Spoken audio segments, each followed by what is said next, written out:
सावय धम्मं परुवेमो।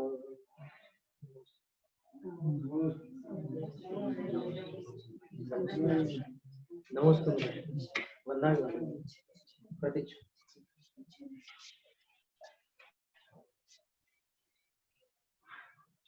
वसुनंदी श्रावकाचार्य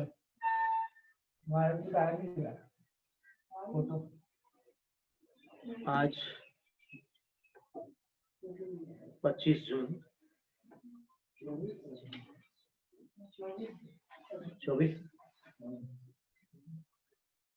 24 जून बुधवार का सवेरे पुष्य नक्षत्र का अभी अश्लेषा है। 2 दिन से अपन भूमिका बनाए हुए वसुनंदी श्रावकाचार्य ग्रंथ का स्वाध्याय प्रवर्तमान हो रहा है। मंगलाचरण 2 गाथाओं के द्वारा आचार्य वसुनंदी मुनिराज कर रहे हैं, जिसमें वो कह रहे हैं जैसे पूर्वाचार्यों की परिपाटी में इष्ट देव को नमस्कार करके फिर एक प्रतिज्ञा वचन भी होता है। अपन बहुत सारे ग्रंथों में देख सकते हैं कि मंगलाचरण भी करते हैं और फिर बाद में वो ये भी बता देते हैं कि अब इस ग्रंथ का मैं कथन करूंगा। जैसे उदाहरण के लिए अपन कोई लेते हैं भक्तामर सूत्र ले लें, तो भक्तामर सूत्र के प्रथम काव्य में तो मंगलाचरण है और द्वितीय काव्य में उन्होंने संकल्प किया है कि मैं स्तुति करूंगा। भक्तामर प्रणत मौलिमणि प्रभाणाम उद्योतकम दलित पाप तमोवितान सम्यक प्रणम्य जिन पाद युगं युगाल वालम वनम भव जले पततां जना। यहाँ पर भी 3 विशेषताओं से युक्त आदिनाथ भगवान के चरण युगल को सम्यक प्रणम्य भली भांति प्रणाम करके, प्रेजेंट कंटिन्यूअस बोलते हैं इसको अंग्रेजी भाषा में, ये अधूरा वाक्य है। प्रणाम करके फिर क्या, तो प्रथम काव्य में वाक्य अपूर्ण रहता है जो दूसरे वाक्य में जाकर पूर्ण होता है, दूसरे काव्य में जाकर। तो 3 विशेषताओं से युक्त चरणों को प्रणाम किया उन्होंने आचार्य मानतुंग स्वामी ने। क्या कहते हैं वो, भक्तावर प्रणत मौलिमणि प्रभाणाम उद्योतकम जिन पाद युगम। कैसे हैं जिनेन्द्र भगवान के चरण युगल, बोले भक्त अमरों के प्रणत अर्थात झुके हुए मौली मुकुट और उन मुकुटों में लगे हुए मणि अर्थात रत्न, उनकी प्रभाओं को अर्थात किरणों को उद्योतकम प्रकाशित करने वाले हैं। अब ऐसा होता है कि भगवान के जो चरण है वो किरणें अपने आप में प्रकाश स्वरूप है, तो प्रकाश को कैसे प्रकाशित करेंगे भगवान के चरण। तो उसका समाधान ये है कि भगवान के चरणों में जो नख होते हैं वो दर्पणवत होते हैं और दर्पण पर जब भी प्रकाश पड़ता है तो वो प्रकाश अंग्रेजी भाषा में रिफ्लेक्ट होता है। और अगर किसी लाइट में जैसे पैराबोला के आकार में अगर दर्पण लगा हो तो फिर वो प्रकाश जो होता है बहुत दूर तक चला जाता है। गाड़ियों में जो लाइट रखे रहते उसमें अंदर ऐसे पैराबोला जैसे रहता है दर्पण, तो दर्पण से प्रकाश प्रकाशित होता है। तो भगवान के चरण जो है उनके नख दर्पण के समान है, इसलिए देवों के मुकुट मणियों की किरणों को वो और प्रकाशमान कर डालते हैं। तो ये स्थिति कब बनती है, देवलोक कब आते हैं भगवान के चरणों में, शतेंद्र कब आते हैं उनके पास, कौन से कल्याणक में। वैसे तो 5 कल्याणकों में देवों का आगमन होता है, लेकिन केवल ज्ञान कल्याणक में वो शतेंद्र वंदित कहला है। इंद्र सद वंदियाणम नमो जनाणम। वो जो जिनेन्द्र होते हैं, मुनीन्द्र से जिनेन्द्र होते हैं, तब शतेंद्र उनके चरणों में नतमस्तक होते हैं। जन्म कल्याणक में शेर नहीं आता, जन्म कल्याणक में चक्रवर्ती नहीं आता, तो सभी कल्याणकों में एक सीमा है इंद्रों की आने की। लेकिन दीक्षा कल्याणक के बाद जब केवल ज्ञान होता है तो उस ज्ञान कल्याणक में शतेंद्र द्वारा वंदित होता है। तो उनके चरण इंद्रों के मुकुटमणियों की किरणों से व्याप्त होते हैं, और वो किरणें उनके नख, जो दर्पण जैसे नख होते हैं, उनके माध्यम से और प्रकाशमान हो जाती है। तो उद्योतकम, तो ये केवल ज्ञान कल्याणक का सूचक है। ये प्रथम पंक्ति का अभिप्राय ये सूचित कर रहा है कि जिन्हें आचार्य मानतुंग स्वामी प्रणाम कर रहे हैं वो केवली है। फिर दूसरा एक विशेषण है दलित पाप तमो वितानम। पाप रूपी तम का जो वितान है, वितान का अर्थ होता है चंदोबा। प्रत्येक जीव के ऊपर एक पापों का चंदोबा लगा हुआ है, घाती कर्मों। तो उस चंदोबे को अथवा फैलाव को, विस्तार को जो दलित कर चुके हैं, नष्ट कर चुके हैं, विनष्ट कर चुके हैं, तो पापों को नष्ट करने वाले कौन होते हैं? सराग या वीतराग। तो ये जो दूसरा विशेषण है वो ये सूचित करता है कि जिनको आचार्य मानतुंग स्वामी नमस्कार कर रहे हैं वो पापों का नाश करने वाले वीतराग। तो पहले सर्वज्ञ हो गए, फिर वीतराग हो गए, क्रम कुछ भी हो सकता है, लेकिन 3 विशेषण देते हैं। और फिर कहते हैं कि युगादो भवजले पततां जनानाम आलम्बनम। युग के प्रारंभ में भव जल में, अर्थात संसार रूपी जल में, पतताम पड़ने वाले, जनानाम जनों के लिए, आलम्बनम जो एक आलम्बन थे, सहारा थे। तो भव्य जीवों को डूबने से बचाने का काम जिनेंद्र भगवान कैसे करते हैं? दिव्य ध्वनि से। दिव्य ध्वनि के माध्यम से जो धर्म का उपदेश देते हैं उसी से डूबते हुए जीवों को सहारा मिल जाता है और वो तैर जाता है। तो ये जो दिव्य ध्वनि है ये इस बात का प्रतीक है कि भगवान हितोपदेशी।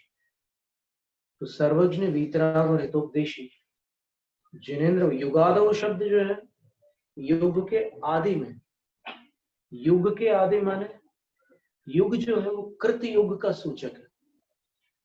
अन्यथा हर 5 साल में आप नया युग बना लो तो ये हर 5 साल वाले युग की चर्चा नहीं है, ये कृत युग की चर्चा है। कृत युग उस युग को कहते हैं जब कर्म भूमि की प्रस्थापना होती है, और वो उन्हीं ने प्रस्थापना की थी कर्म भूमि। आदिनाथ भगवान ने ही अवधि ज्ञान से विदेश क्षेत्र की वर्ण व्यवस्था और आश्रम व्यवस्था और वहां की आजीविकाओं को सब भली भांति जानकर फिर यहाँ के जो क्षत्रिय कुल के जीव थे, क्षत्रिय वर्ण के जो कुल थे, उस कुल में जन्म लेने वाले जो मनुष्य थे उनको क्षत्रिय बनाया। ये बड़े महत्व की बात है। प्राकृत ग्रंथों में एक गाथा थी त्रिलोक सार में, क्षत्रिय कुल ज्यादा। क्षत्रिय कुल में जन्मे हुए जो थे उनको आदिनाथ भगवान ने क्षत्रिय बनाया। जिस किसी को हथियार पकड़ाकर क्षत्रिय नहीं बना दिया, एक क्षत्रिय कुल ज्यादा, क्षत्रिय कुल में जो जन्मे हुए थे उन्हीं को क्षत्रिय बनाया। और फिर जब 3 वर्णों का उन्होंने उपदेश दिया, विदेश क्षेत्र में चतुर्वर्ण व्यवस्था नहीं होती, 3 वर्ण होते हैं। तो उन्होंने 3 वर्ण जब प्रस्थापित किए थे तब उनको ये जानकारी थी कि मेरे सामने जो लोग त्राहिमाम त्राहिमाम करके खड़े हुए हैं, आजीविका का उपाय पूछ रहे हैं, क्योंकि कल्प वृक्षों ने इष्ट फल प्रदान करना बंद कर दिया है और उनको यहाँ जो वनस्पतियां हैं उसके बारे में जानकारी नहीं है कि कौन सी सेवन योग्य है और कौन सी नहीं है। और जो प्राणी भोग भूमि के काल में बड़े सौम्य और शांत रहा करते थे, उनमें से कुछ प्राणी बड़े विकराल हो गए हैं, बहुत भीषण ध्वनियां निकालने लगे हैं, गर्जना करने लगे हैं और डरावनी आंखों से देखने लगे हैं। हम क्या करें? तब उन्होंने सब कुछ समझा था और इसलिए उनको प्रजापति कहते हैं। प्रजापतिर्यः प्रथमं जिजीविषु। जिजीविषु प्रजा, प्रजा हमेशा बहुवचन होता है, तो जिजीविषु बहुवचन, शशास, उनको शासित किया। किसमें शासित किया? उनके उनके कर्मों में, यानी उनकी उनकी आजीविकाओं में। तो ये आदिनाथ भगवान ने युग के आदि में ये काम किया था। तो युगादौ का अर्थ युग के आदि में, कृत युग के प्रारंभ। और इससे सूचित होता है कि ये जो भक्तामृत स्तोत्र है वो आदिश्वर प्रभु को लक्षित करके की गई स्तुति है।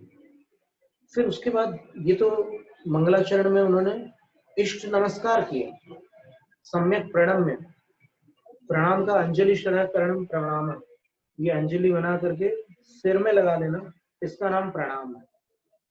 प्रणाम का अर्थ ऐसे हाथ जोड़ना नहीं, हाथ जोड़ना तो नमस्कार, और प्रणाम में ऐसे मस्तक से लगाना होता है। तो उन्होंने क्या किया, जो भी किया, नमस्कार किया सबसे पहले, इष्ट नमस्कार, और उसके बाद उन्होंने फिर संकल्प किया, क्या, यह संस्तुतः सकल वाङ्मय तत्त्वबोधादुद्भूत बुद्धि पटुभिः सुरलोकनाथैः स्तोत्रैर्जगत्त्रतः चित्त हरैरुदारैः स्तोष्ये किलाहमपि तं प्रथमं जिनेन्द्रम्।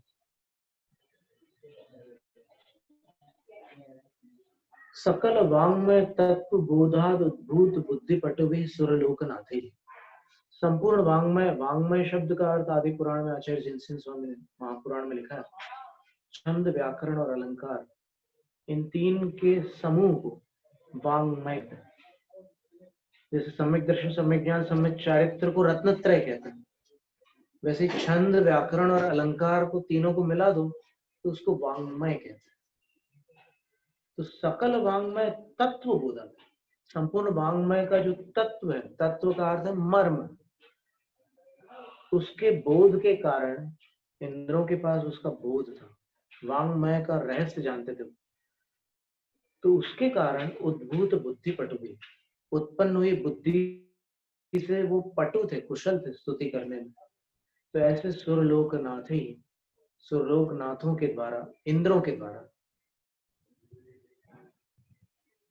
जगत तृतय चित्त हरे, तीनों जगत के चित्त को हरने वाले, और उदारे, उदार का अर्थ होता बड़े बड़े विशाल, स्तोत्रे, स्तोत्रों के माध्यम से यह संस्तुत, जिनकी स्तुति की गई।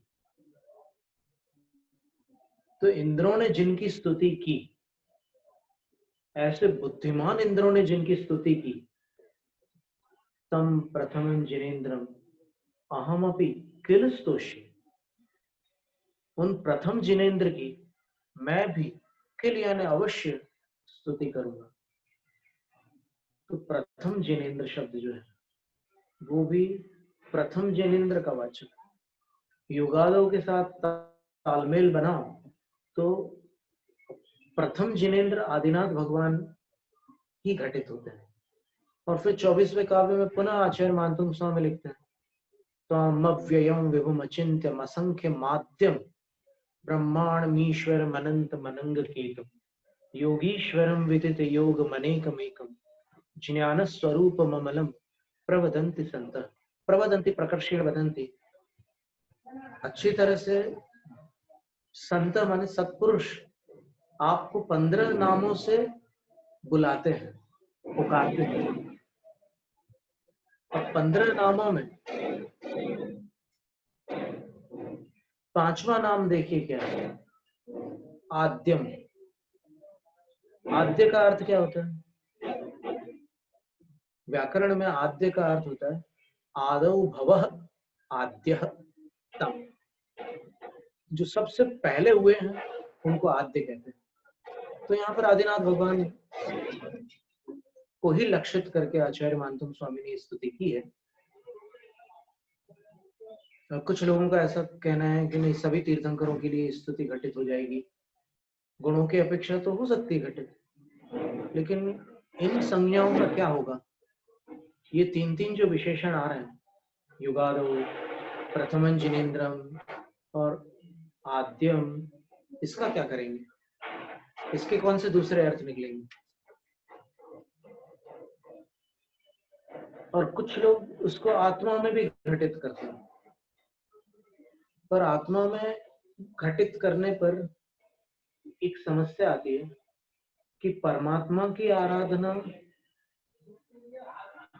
भक्ति कहलाती है, आत्मा की आराधना अध्यात्म कहलाता है। भक्ति प्रवृत्त्यात्मक होती है और अध्यात्म निवृत्त्यात्मक होता है। तो प्रवृत्ति में निवृत्ति और निवृत्ति में प्रवृत्ति विरुद्ध है। इसलिए जहां अध्यात्म है वहां पर गुप्तियां हैं, और जहां भक्ति है वहां मुनि अवस्था में समितियां हैं।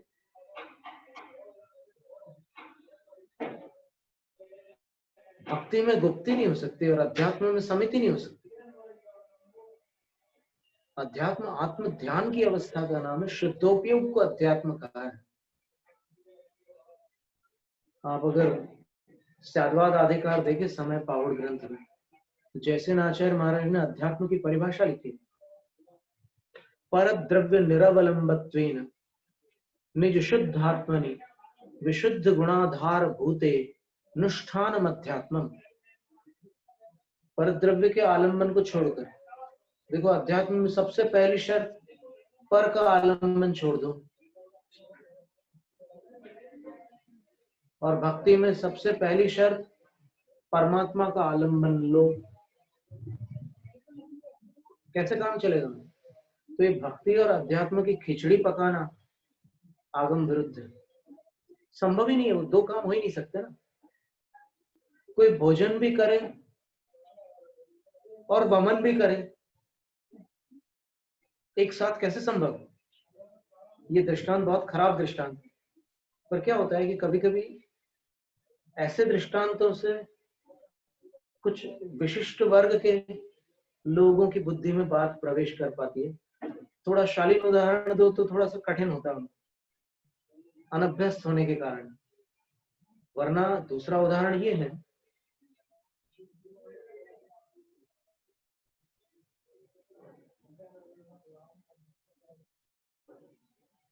कि अपन जब नमोकार मंत्र श्वासोच्छ्वास में पढ़ते हैं तो वाचनिक जाप संभव नहीं है। वाचनिक जाप तभी हो सकती है जब आप श्वास बाहर छोड़ो। तो नमोकार मंत्र को 3 सांस में जब पढ़ते हैं, अंदर पढ़ते समय नमो अरहंताणम, बाहर छोड़ते समय नमो सिद्धाणम, तो आप नमो अरहंताणम बोल के बताओ कैसे बोल सकते? नहीं बोल सकते। नमो अरहंताणम नहीं, अंदर लेते समय नमो अरहंताणम, छोड़ते समय नमो सिद्धाणम। तो हमारा कहना, निवेदन ये था हमारा कि आप वचन का उच्चारण कब कर सकते हैं? छोड़ते समय या अंदर श्वास लेते समय?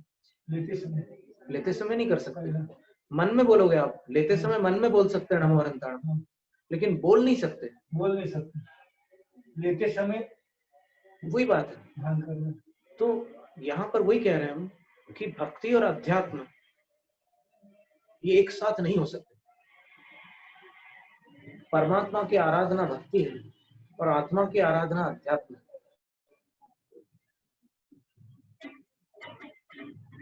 अब परमात्मा की आराधना जब प्रवृत्त्यात्मक है तो फिर आप अध्यात्म में नहीं जा सकते। आप आत्म ध्यान में बैठ करके अगर जिनेंद्र के गुणों का स्मरण करेंगे तो भी वो आत्म ध्यान इसलिए कहलाएगा क्योंकि आप कषाय नहीं कर रहे। आत्मा शब्द का अर्थ स्वभाव भी होता है, तो स्वभाव में रहते हुए ध्यान करने का नाम भी आत्म ध्यान। आत्म द्रव्य का ध्यान करना तो है ही आत्म ध्यान, लेकिन कषाय रहित होकर किसी का भी ध्यान करो वो भी आत्म ध्यान, क्योंकि आत्मा में हुआ, स्वभाव में हुआ, आप कषाय में नहीं। उसका नाम आत्म परिणति। निष्कषाय परिणति को आत्म परिणति कहते हैं। तो यहाँ पर मंगलाचरण में आचार्य मानतुंग स्वामी ने कहा प्रथम जिनेन्द्रम अहम अपि सोष्ये। अब उनने अपना प्रण कर लिया, संकल्प कर लिया, प्रतिज्ञा कर ली कि उन प्रथम जिनेन्द्र की मैं भी स्तुति करूंगा। ये हमने एक उदाहरण दिया था कि अनेक ऐसे पूर्वाचार्य हैं जिन्होंने इष्ट नमस्कार करके प्रतिज्ञा भी की है कि मैं इस ग्रंथ में क्या कहने वाला हूँ। यहाँ आचार्य महाराज वही कर रहे हैं। सुरवई तिरीड मणिकिरण वारिधारा निसितपय कमलम। सुरपतियों के तिरीट, दो शब्द आते हैं मुकुट के पर्याय वाची में, तिरीट और किरीट, इन दोनों का अर्थ मुकुट होता है। तो सुरपतियों के तिरीट अर्थात मुकुटों की मणि किरण रूपी जल धारा से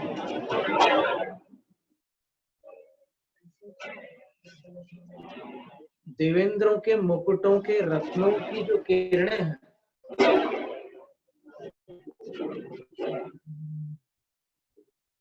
देवेंद्रों के मुकुटों की जो किरणों की रत्नें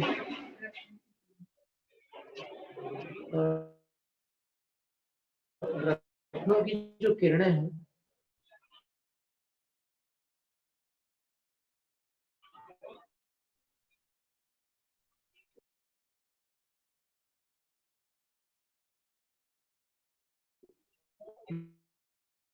वो किरणें ही हैं। तो जब इंद्र लोग नमस्कार करते हैं, अपने मुकुटों को भगवान के चरणों पर रगड़ते हैं इंद्र लोग।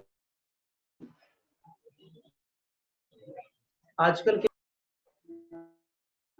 कि भगवान को कोई छू नहीं सकता, वो धारणा आगम सम्मत नहीं है। भगवान के चरणों में इंद्र लोग अपने मुकुटों को रगड़ते हैं। आदि पुराण में, महापुराण में आचार्य जिनसेन स्वामी ने लिखा है, हम आपको पढ़ के सुना देते हैं। ये जानने योग्य बातें इसके साथ में हम बताते जाए। कुछ जानकारियां अपने को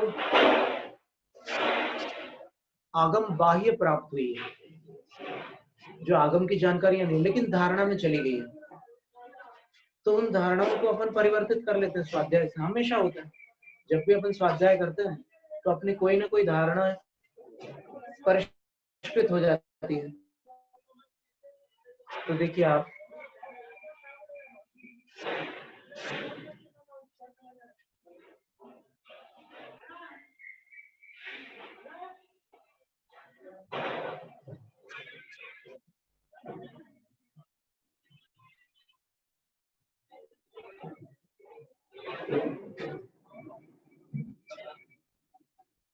महापुराण के 23वें पर्व में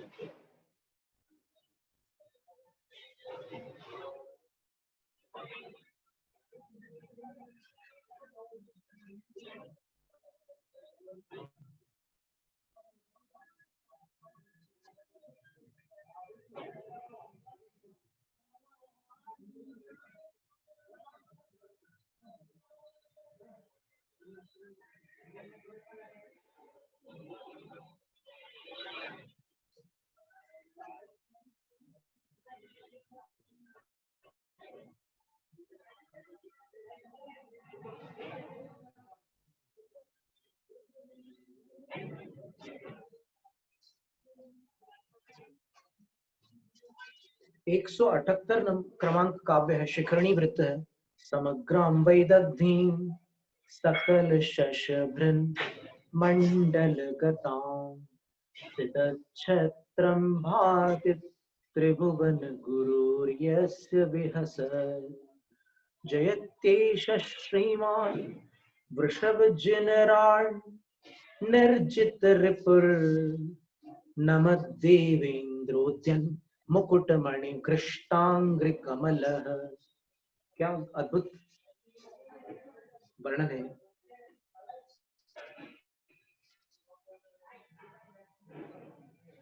त्रिलोक के गुरु ऐसे जिनेंद्र भगवान, सफेद छत्र, भगवान का जो सफेद छत्र त्रय है वो पूर्णिमा के चंद्रमा चंद्रमंडल की पूर्ण शोभा को लज्जित कर रहे हैं। भगवान के 3 छत्र पूर्णिमा के चंद्रमा को फीका कर रहे हैं, यानी वो उससे भी ज्यादा सुंदर लग रहे हैं पूर्णिमा के चंद्रमा से। और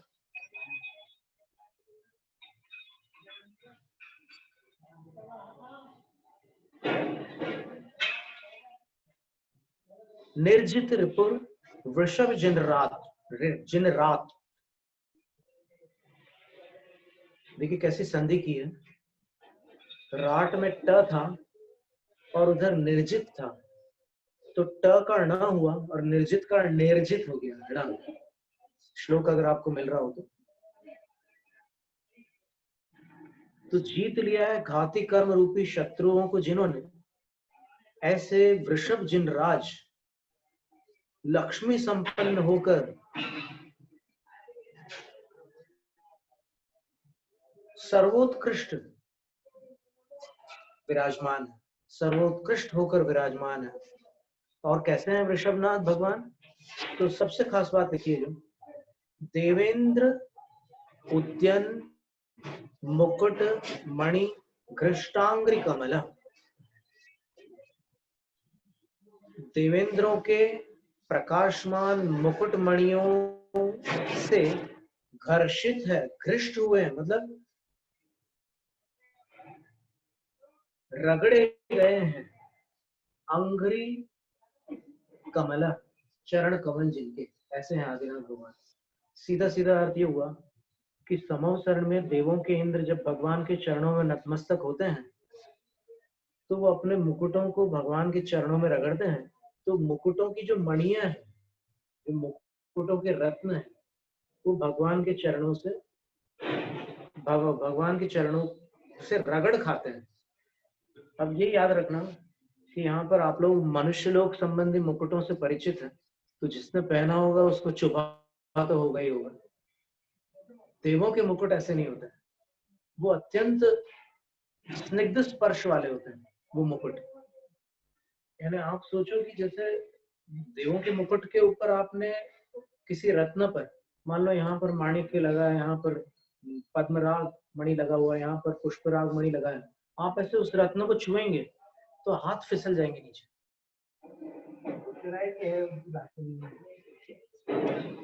उससे अपने हाथ कटेंगे नहीं।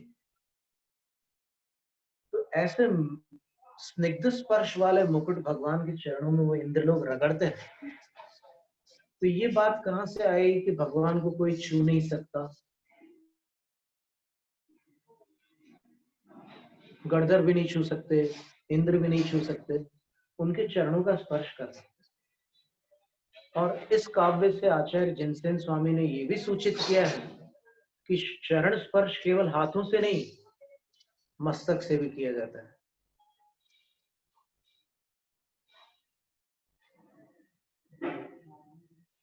हाँ, इसका जो उद्गम है, स्रोत, ऐसा प्रतीत होता है कि शास्त्रों में सर्वत्र भगवान के जो केवल ज्ञान विषयक 10 अतिशय बताए, उन अतिशयों में एक अतिशय है उपसर्ग का अभाव होना। तो जिनको चरण स्पर्श उपसर्ग प्रतीत होता है, उनके चिंतन में ऐसा आया हो कि भगवान के चरण कोई नहीं छू सकते, क्योंकि भगवान नहीं होता, क्रिया है, और उपसर्ग जो है वो कषाय की क्रिया है। प्रकृति के कृत उपसर्ग को छोड़ दो आप, बाकी जो उपसर्ग होते हैं वो कैसे होते हैं? देवकृत उपसर्ग कैसे होते हैं? कोई वात्सल्य के साथ होते हैं? नहीं होते, कषाय के साथ होते हैं। मनुष्यकृत उपसर्ग कैसे होते हैं? कषाय के साथ। और तिर्यंशकृत उपसर्ग कैसे होते हैं? वो भी कषाय पूर्वक होते हैं। अब वो कषाय राग द्वेष दोनों प्रकार की हो सकती है। जैसे कुछ उपसर्ग स्त्रीकृत भी बताया ना, विशालाक्षी रानी ने मुनिराज पर जो उपसर्ग किया था वो क्या था? उनको शील से गिराने का प्रयास किया था कि नहीं? तो वो तो कषाय से ही था ना, भले वो कषाय द्वेष रूप नहीं थी, राग रूप थी, लेकिन थी कषाय। तो यहाँ पर भगवान में जो 10 अतिशय है केवल ज्ञान संबंधी, उसमें उपसर्ग का जो अभाव है, उसका अर्थ आचार्य प्रणीत ग्रंथों में ऐसा नहीं है कि पैर नहीं छू सकते। फिर एक प्रश्न आएगा कि वंदना आवश्यक में जो 32 दोष है, उसमें एक प्रविष्ट नाम का दोष है। प्रविष्ट, उसको अंग प्रविष्ट कहते हैं। तो उसमें क्या होता है कि जो वंदना करने वाले हैं उनको अपने आराध्य से एक हाथ की दूरी बनाकर वंदना करनी होती है, एकदम पास जाकर के वंदना करना वर्जित है।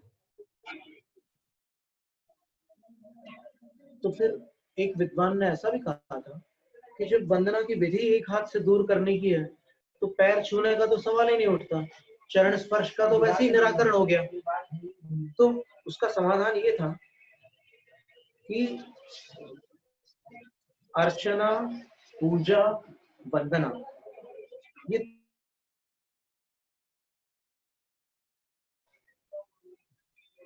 द्रव्य अर्पित करके अपनी भक्ति प्रकाशित करने का नाम अर्चना है।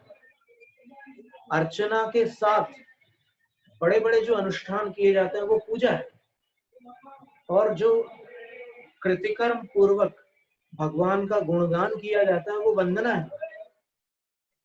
और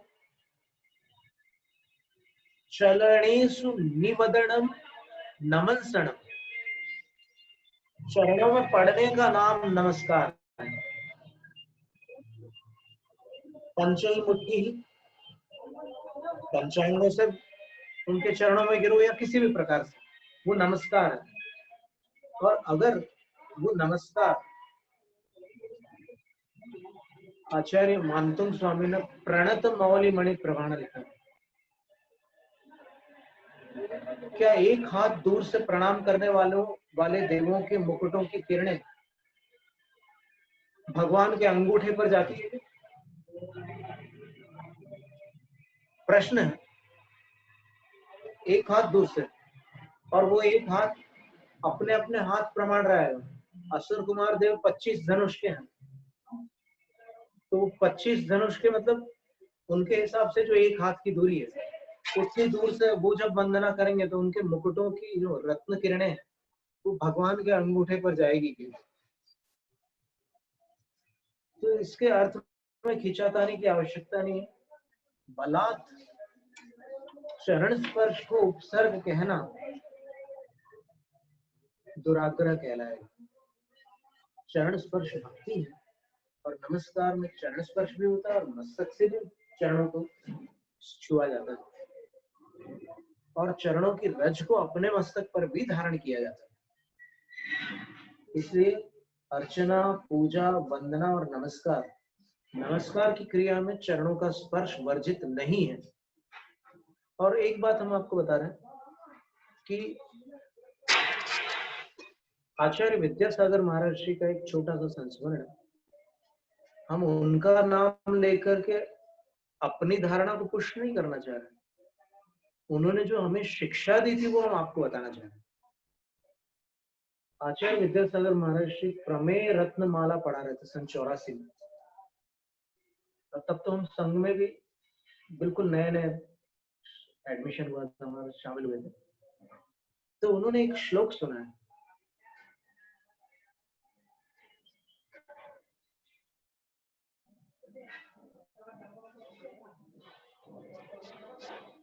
वो श्लोक ऐसा था, उन्होंने कहीं से पढ़ा होगा, जिसका स्रोत ढूंढना होगा कहां से उन्होंने पढ़ा था, लेकिन उन्होंने ये सुनाया था कि भगवान के चरण स्पर्श की महिमा क्या होती है। और उन्होंने हमें ये शिक्षा नहीं दी कि चरण स्पर्श करना गलत है या उपसर्ग है। उन्होंने जो श्लोक सुनाया था वो हमें याद है, वो हम आपको सुना सकते हैं। पद्मासन समासीन श्याम मूर्तिर दिगंबर दर्शनात् स्पर्शनादेव कोटि यज्ञ फल प्रद। नेमिनाथ अरिष्ट नेमि के विषय में सनातन धर्मावलंबियों के ग्रंथ में जो श्लोक आता है वो ये कह रहा है कि पद्मासन समासीन, भली भांति पद्मासन में विराजमान है, श्याम मूर्ति, सांवली छवि वाले और दिगंबर दिगंबर मुद्रा के धारक नेमिनाथ भगवान। दर्शनात्, दर्शन मात्र से, और स्पर्शनादेव, केवल स्पर्शन कर लेने से। अब स्पर्शन कैसे करेंगे? कोई भी आराध्य का स्पर्श कैसे करते हैं?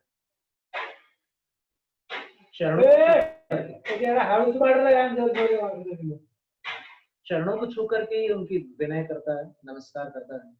तो दर्शनात् स्पर्शनादेव कोटि यज्ञ फल प्रद, उसमें लिखा है 1 करोड़ यज्ञ का फल प्राप्त होता है। नेमिनाथ भगवान, अरिष्ट नेमी भगवान करोड़ों यज्ञ के फल प्रदान करने वाले। 1 करोड़ नहीं कह सकते, कोटि यज्ञ जो है समास है, और उसमें कोटि एक भी हो सकती है और अनेक कोटि भी हो सकती है अगर विग्रह करोगे। कोटि यज्ञ फल प्रदान, करोड़ों यज्ञों के फल को प्रदान करने वाले उनके चरण स्पर्श। तो फिर भगवान के चरण स्पर्श का निषेध कैसे किया जा सकता है? गुरु के चरण स्पर्श का निषेध कैसे किया जा सकता है? कुछ विद्वानों ने यहाँ पर 2018 के चतुर्मास में चरण स्पर्श पर कुछ प्रतिवाद किया था कि चरण स्पर्श उचित नहीं है।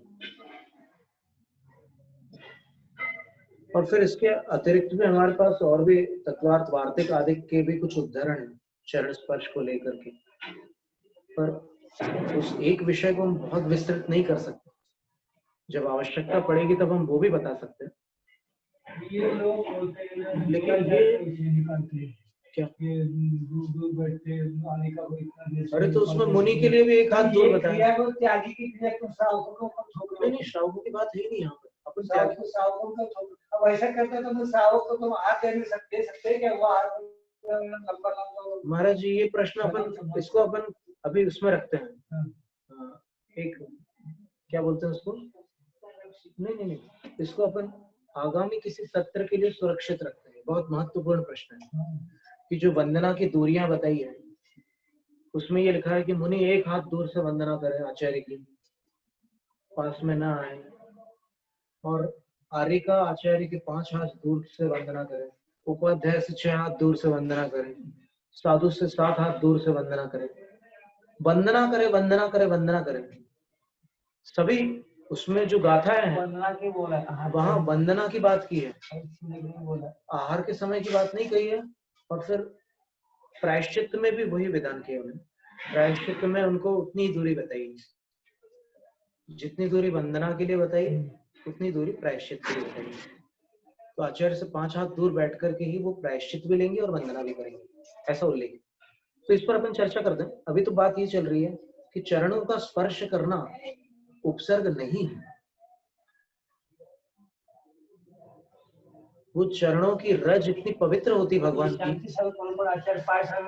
आचार्य शिव सागर सबके सभी में सभी रात को सब महिलाएं आके महाराज की महिला की मालिश करती। ये देश किशोर महाराज, ये सुबह महाराज, सभी के बाहुबली महाराज, आचार्य पाल के महाराज, ये देश किशोर की ये विषय अपन एकदम अलग से ले लेंगे। इसमें जब आएगा ना वो प्रकरण तब देखेंगे। अभी अपन ये बात कर रहे हैं कि जो चरण स्पर्श का निषेध कर रहे हैं उनके लिए अपन ने कुछ चर्चा उनके सामने रखी, निष्पक्ष बिंदु है। अभी हम कोई अपना निर्णय नहीं दे रहे।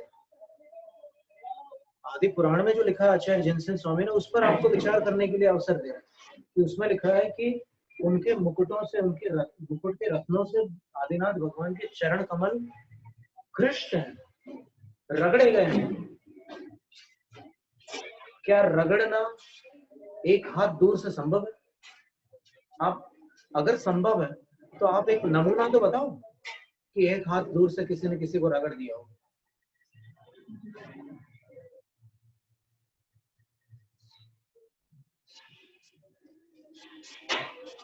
कुछ निर्णय अपने को अपने आग्रहवश प्रिय लगते हैं,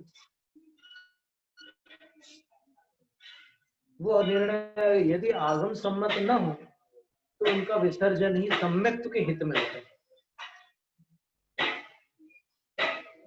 तो अभी अपन जो पढ़ रहे हैं मंगलाचरण, उसका देखिए कितना सुंदर अर्थ है। सुरपतियों के तिरीट में लगे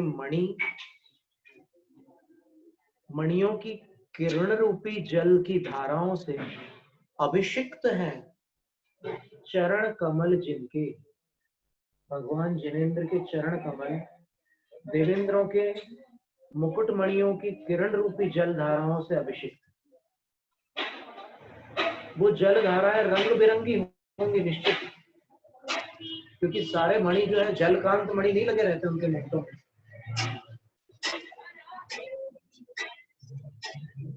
चंद्रकांत मणि भी होते हैं, पुष्पराग मणि में पीला रंग होता है, नीलम में नीला रंग होता है, और पद्मराग मणि में लाल रंग होता है। विभिन्न वर्ण होते हैं।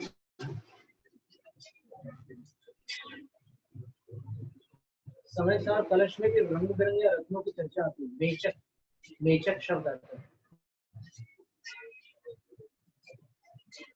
5 वर्णों का जो रत्न होता है उसको मेचक कहते हैं। तो यहाँ पर भगवान के चरण कैसे हैं वो बता रहे हैं, और भगवान कैसे हैं वो बता रहे हैं।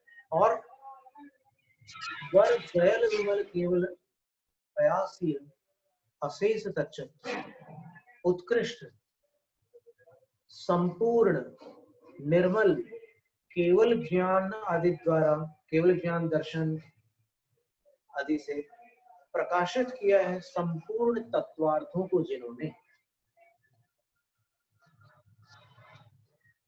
तत्व का अर्थ स्वभाव होता है और अर्थ का अर्थ द्रव्य गुण पर्याय होती है। तो स्वभाव सहित द्रव्य गुण पर्यायों को जिन्होंने केवल ज्ञान से प्रकाशित किया हुआ है, ऐसे तम जिनेन्द्रम नमियोड़, उन प्रसिद्ध जिनेन्द्र भगवान को नमस्कार करके। और कैसे हैं वो जिनेन्द्र भगवान? तो बोलते हैं कि जैन धम्मो देसी, जिन्होंने धर्म की देशना की। धर्म की देशना की। कौन से धर्म की देशना की? तो सायारो नायारो, सागार और अनगार धर्म, दो ही धर्म है। इन दोनों धर्मों की जिन्होंने देशना की। देशना किनके लिए की? भव्याण, भव्य जीवों के लिए की। अर्थात भव्य जीवों को जिन्होंने सागार अनगार धर्म का उपदेश दिया। तम जिनेन्द्रम, तम यानी उन प्रसिद्ध जिनेन्द्र की, उनको नमियों ने नमस्कार करके। वयम इमे वसुनंदी आचार्य, हम वसुनंदी आचार्य हैं, हम सावय धर्मम परूवेम, श्रावक धर्मम प्ररूपयामः, श्रावक धर्म की प्ररूपणा करते हैं। तो पहले उनने जो यहाँ पर नमियों ने नमस्कार किया, फिर परूवेम संकल्प किया। तो नमियों जो है वो नमामि नहीं है, नमियों नमस्कार करके श्रावक धर्म का वर्णन प्ररूपणा मैं करता हूँ या हम करते हैं। बहुवचन लिखा हमने। तो इस तरह आज अपन ने मंगलाचरण का अर्थ समझा है, और इस मंगलाचरण में कुछ जानकारियां अपने को आनुषंगिक रूप से, आनुषंगिक का अर्थ होता है जो मुख्य धारा में नहीं है लेकिन साथ साथ जो जानकारियां मिल जाती है वो आनुषंगिक कहलाता है। जैसे मान लो धर्म का मुख्य फल क्या है? संवर निर्जरा।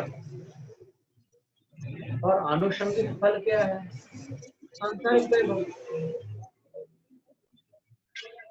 मुख्य फल तो मोक्ष है और आनुषंगिक फल सांसारिक सुख है, वैभव है।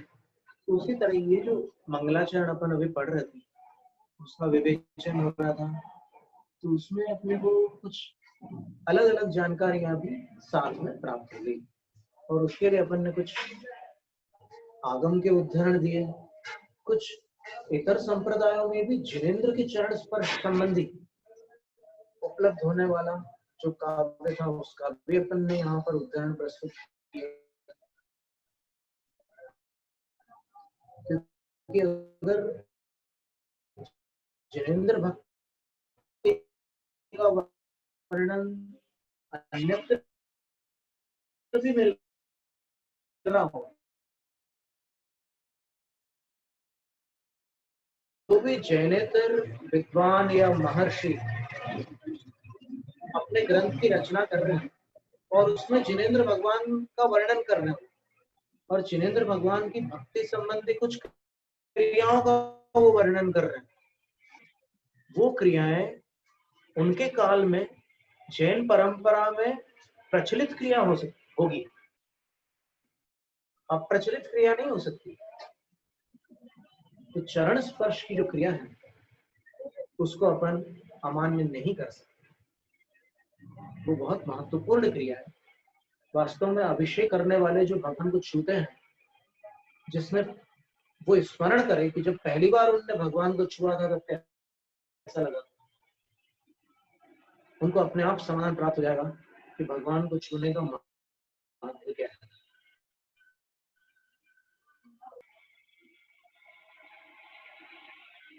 क्योंकि बुद्धि की सीमा रेखा को पार करने के बाद भक्ति की शुरुआत प्रारंभिक रेखा होती है। बुद्धि की अंतिम रेखा जब पूरी हो जाती है तब भक्ति की प्रथम रेखा प्रारंभ होती है। तो भक्ति में तर्क नहीं होता, और जितने लोग भक्ति में तर्क करते हैं वो कृत्रिम भक्त होते हैं, भक्ताभास होते हैं, सच्चे भक्त नहीं होते। जय हिंद, जय शास्त्र। अथा प्राण के स्वाध्याय निष्ठा प्रक्रियायां पूर्वाचारण क्रमेण सकल कर्म भाव पूजा वंदना स्तव समेत में शुद्ध भक्ति कार्य सर्वं करोमि। नमो रंतां नमो सिद्धां नमो यदां नमो ज्ञानो देशोसां तत्तारि मंगलवरे मंगलं शुक्रमंगलं सामंगलं चिकित्सं सुगमंगलं तत्तारि गोविंदवारे तुमस्मरण सावरूपं चिकित्सं धनुलोत्मो तत्तारि सन्निभवजामि एरक्षणं भवजामि सिद्धिं भवजामि सावधानं भवजामि चिकित्सं धनुषं भवजामि दायिदो सुदेशो पदां धर्मो जावृता भयतां आदिरान तेरान जनान जनान केवल सिद्धां पुत्रान बड़े अंतिरान पाड़ा जोड़े के संतन नाम और नाम सपोटिनो इवाई देवानंद संतन प्रार्थना भी की हम प्रेमते सामाई सो साधु को बच्चों जागरण जीवन सदाय न करेण कार्य न करन तब समनाम तस्मते जन ब्रिकमा बिंदान करामि अपन जानतन धन अपन खबर जाओ अंतन धन बज्जो संतरिन का और पाव कम गुच्छे वो स्वामी अपन नहीं बोल सकते, उसमें है नहीं। प्रभाचंद्र आचार्य